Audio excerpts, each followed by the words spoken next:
In the capital of the Sakha Republic, the modern world stands on Earth that never thaws.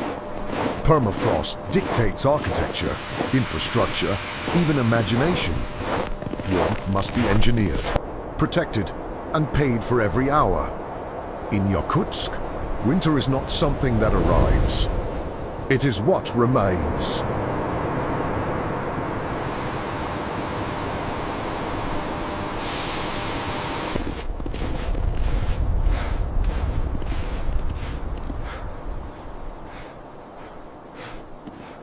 At temperatures that can sink beyond -50, the body announces itself with every breath.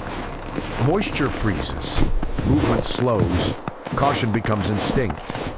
Yet life proceeds with remarkable normality. Work begins. Children travel to school. The city refuses to pause. Default text.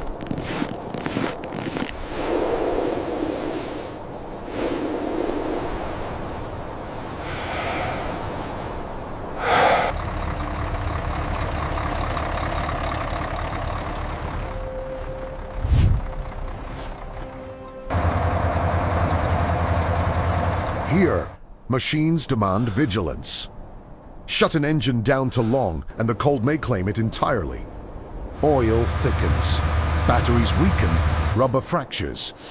So throughout winter, vehicles remain awake, their steady hum forming a mechanical lifeline in the Arctic silence.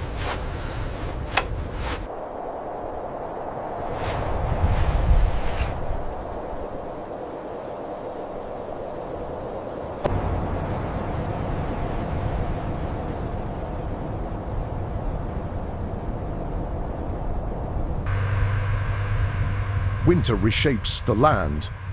The Lena, a vast artery in summer, hardens into infrastructure. Routes appear where currents once ruled, and transport lines stretch across improbable space. To live here is to understand that the map itself is seasonal.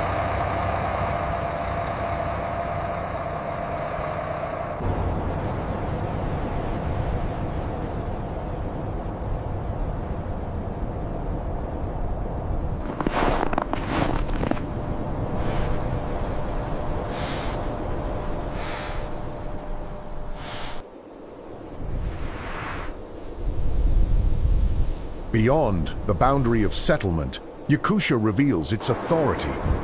Distance overwhelms intention, and the wilderness expands without negotiation. Out here, preparation is survival, and humility is learned quickly.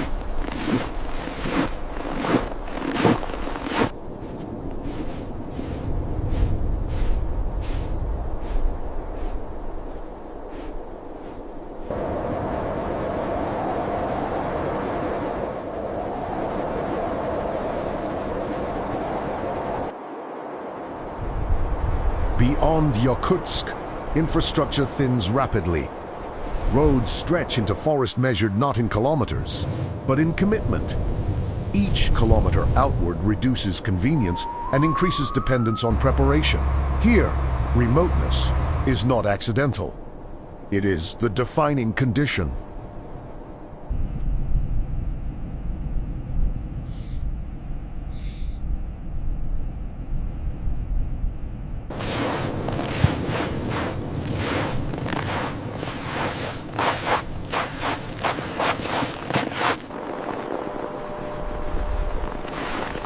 Scattered across Yakutia are communities built not for expansion, but endurance. Wood heat, stored supplies, and mutual reliance form the architecture of survival. Outside assistance is distant. Self-sufficiency is tradition.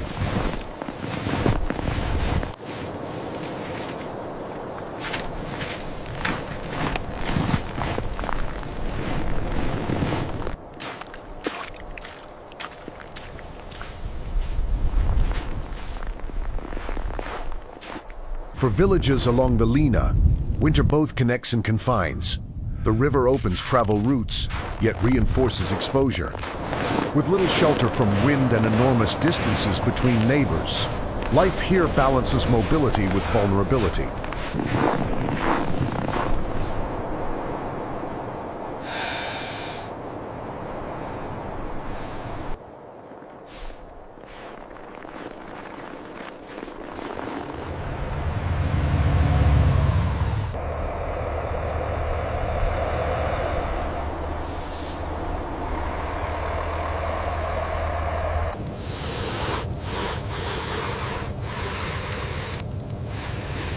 In Yakutia, journeys are planned in patience rather than speed.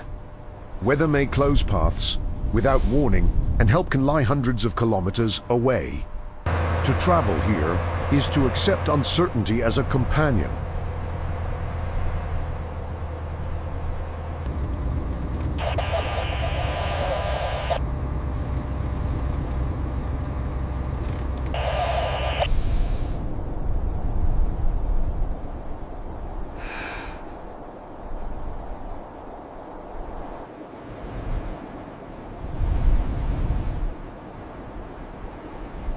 Away from settlements, Yakutia offers no protection from exposure. Forest and plain extend without boundary, leaving wind to dictate terms. Here, shelter is rare, and distance holds authority over everything that moves.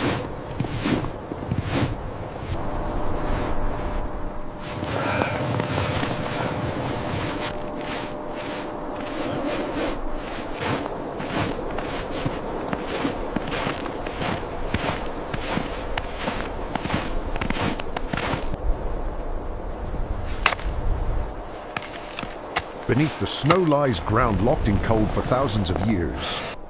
Permafrost preserves, resists, and reshapes the surface, reminding any observer that warmth is temporary, but the frozen state is patient.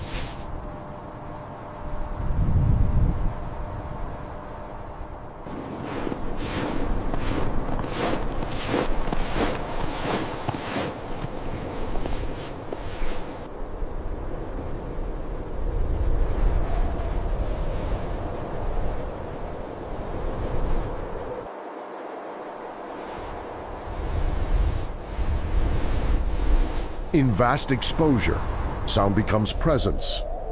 Wind travels unchallenged across kilometers, carrying the weight of emptiness. The absence of life is not dramatic. It is ordinary.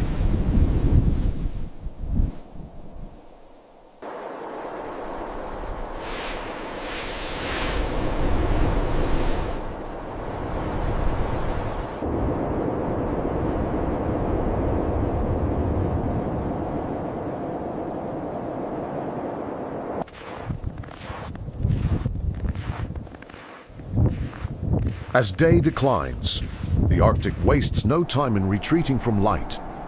Temperatures fall with the sun, and color drains from the landscape, leaving contrast between memory of warmth and the certainty of night.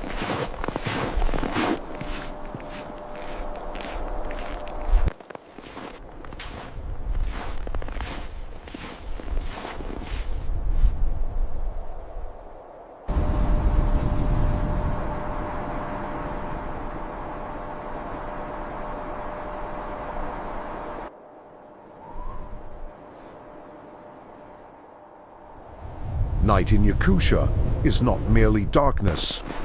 It is intensification. Cold strengthens, orientation weakens, and the world contracts to what little can be perceived. Survival now depends on endurance and restraint.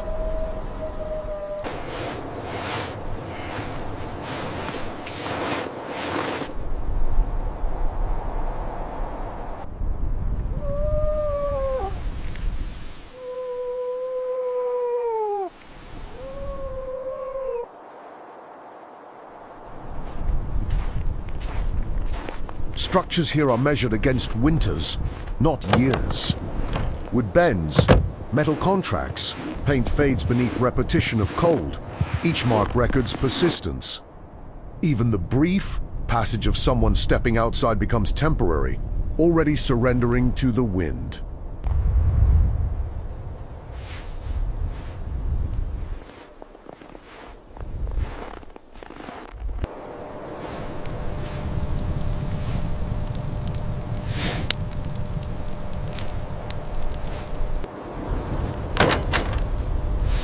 Routine in Yakutia is defense. Heat must be fed, entrances secured, paths maintained. These acts repeat without ceremony, forming a rhythm older than memory. Survival is rarely dramatic. It is constant attention.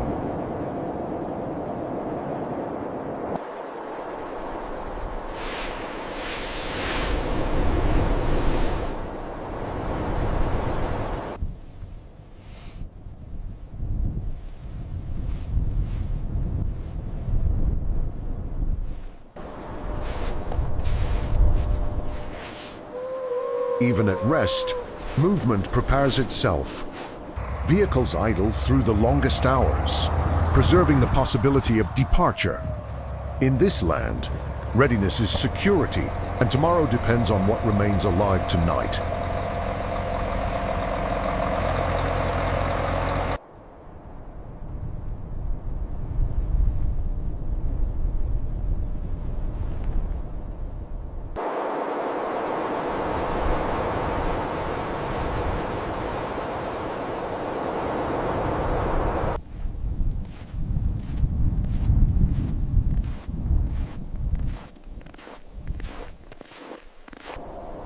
Not every effort endures.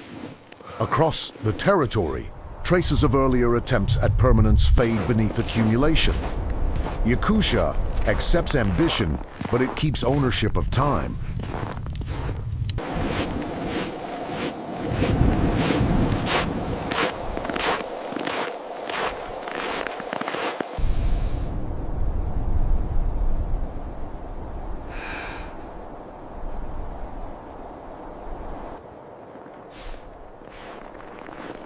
Within small spaces of warmth, contemplation replaces urgency. Outside, the cold continues without pause, vast and untroubled. Life here learns patience, understanding that resistance is temporary, but presence is enough.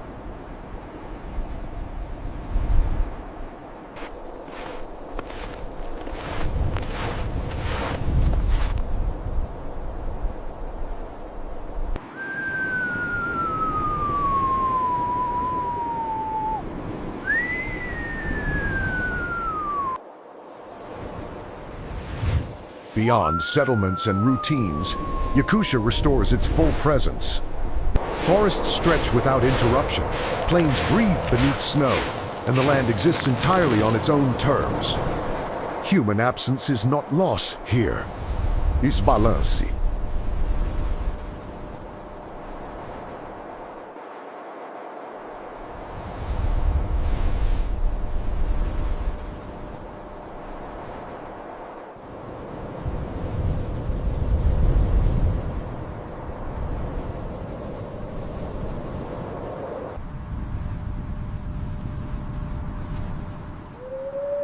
Long before cold shaped daily life, stone defined this land.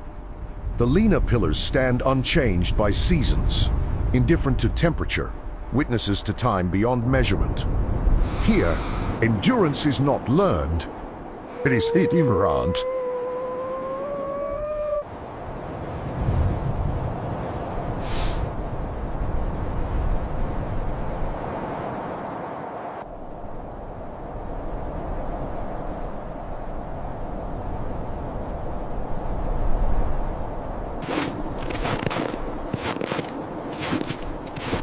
As darkness settles, the Arctic sky opens completely. Light arrives not as warmth, but as reminder of scale. Under this sky, time stretches, and urgency dissolves into quiet observation.